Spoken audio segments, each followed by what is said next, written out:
On Wednesday, Dacia dropped the news of their new flagship model, the Mark III Duster. And in this video, we're going to take a look at all of that information, break it down for you, and we're going to see if my predictions from my last video were any good.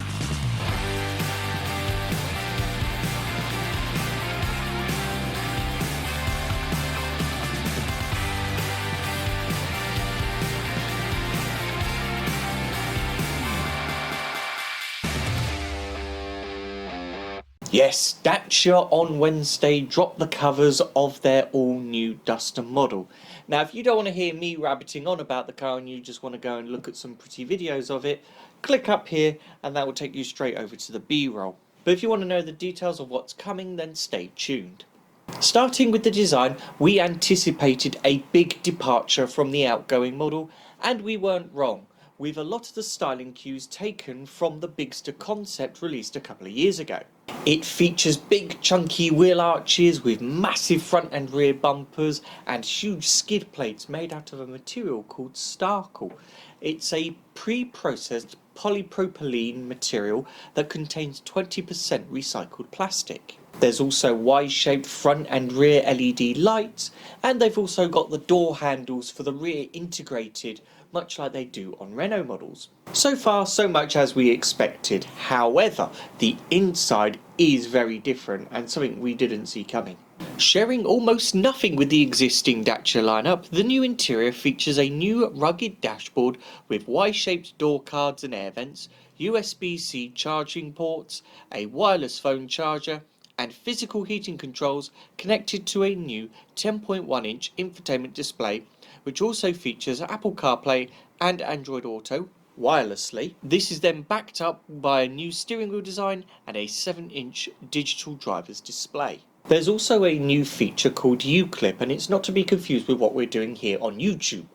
What it is it's an accessory that allows you to mount your phone, the 3-in-1 accessory, which allows you to have a hook, a light, and a cup holder, and that can be mounted within 5 different locations on the car. Powering the car from launch, there will be 3 engine options, the first one being a 1-litre 3-cylinder petrol and LPG bi-fuel engine, which will be carried over from the existing car. It will have 100 horsepower, a 50-litre petrol tank and a 50-litre LPG tank. Combined, they will be able to go for over 1,300 kilometres or over 800 miles on a WLTP cycle, making for a very frugal proposition there. Next up, we have the 48-volt mild hybrid TCE 130. This is a 1.2 litre petrol engine, which will be able to be fitted with a 6-speed manual gearbox and either 2-wheel drive or 4-wheel drive. Then we have the range-topping hybrid 140, which is fundamentally the same powertrain as what you'll find in the Jogger hybrid. And if you want to know what I thought about that car, you can check out my video on the Jogger hybrid up here. What that means is we get a 1.6 litre 4-cylinder petrol engine with 2 electric motors mated to a 1.2 kilowatt hour battery. Combined, they give 140 horsepower without the need to plug in. And despite not having to plug it in, you will still be able to drive up to 80% of the time in urban areas on pure electric power alone, based on Renault's own testing data. Now, this car would not be a Duster if it wasn't to have some off-road capability, and Dacia haven't disappointed in that department either. The new 4x4 system has drive modes for snow, mud and sand, off-road, eco and an auto mode. The car also features 217mm of ground clearance, making it the best in the class for non-expert 4x4s. Non-expert meaning the car doesn't have closed transmissions, not because of its drivers. They are very much experts if they are buying a Duster. It can clear obstacles with ease thanks to 31 degrees at the front and 36 degrees at the rear approach and descent angles, and it also has 24 degrees for the ventral angles too. There will also be a range of new in-nature accessories, which will feature a roof rack which can attach to the modular roof bars, which you'll be familiar with on other models within our range. If you're not sure what they are, check out this video up here. and that also campers and outdoorists can rejoice, as the sleep pack made famous in the Jogger is also going to become available in the Duster 2.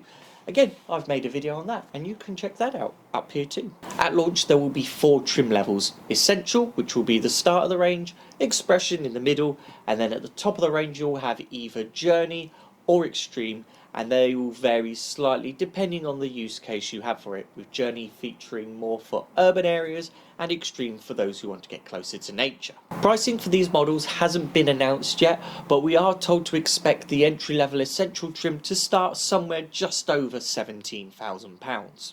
As for when we're going to see the car in our showrooms in Aldershot and Weybridge, well, we're anticipating that we will probably see them maybe late summer, early autumn, so call it this time next year. But as soon as there is a car in right-hand drive in the UK, we will be sure to try our best to get our hands on it to give you guys a full walkthrough. Of course, that leaves the matter of some of the old ones still kicking around, and there are going to be some really strong offers on them. So if you want to find out what they are, go to our website, smcdacia.co.uk.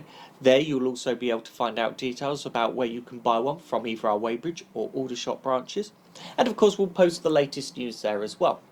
You could also follow us on Facebook and Instagram at SMC DACIA.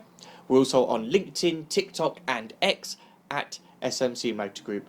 And as I said, if you haven't done so already, why haven't you? Make sure you've liked this video, click subscribe and click the bell icon so you get notified whenever we load up new content, because this car is so big for us, there is going to be a lot of content, so you don't want to miss out. But otherwise, thank you very much for watching. My name's Max, this is SMC Motor Group, and I'll see you on the next one.